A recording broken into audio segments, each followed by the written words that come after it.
des exemplaires qui arrivent comme ça, voilà. Le voilà enfin. Michel Bussy sort pour la première fois son ouvrage de son emballage. Petit moment d'émotion. Forcément, parce qu'on a quand même travaillé quelques mois, voire quelques années, donc c'est vrai de voir le bébé comme ça apparaître, c'est évidemment très, très agréable. Agréable aussi d'être millionnaire. On ne parle pas d'espèces sonnantes et trébuchantes, mais du nombre de livres que ce Normand de 51 ans écoule chaque année.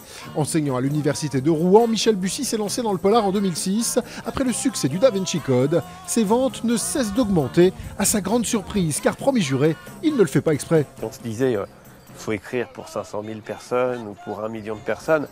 C'est absolument ridicule, impossible. Le boulot d'écrivain, c'est un boulot entre soi, les images qu'on a dans sa tête et un ordinateur sur lesquels on met des mots. Des mots qui font mouche. Son nouveau roman ne devrait pas faire exception. Le temps est assassin, histoire d'une ado qui échappe à la mort après un accident de voiture et qui, 26 ans plus tard, revient sur les lieux du drame. Rythme soutenu, lecteur tenu en haleine, public accro.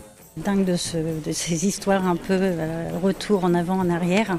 On en lit un, on en lit deux et on devient accro. Au point désormais de devoir prendre un ticket pour obtenir sa dédicace. Moi, j'ai connu les années où on fait des signatures, où on est plutôt là derrière sa table à attendre que quelqu'un arrive.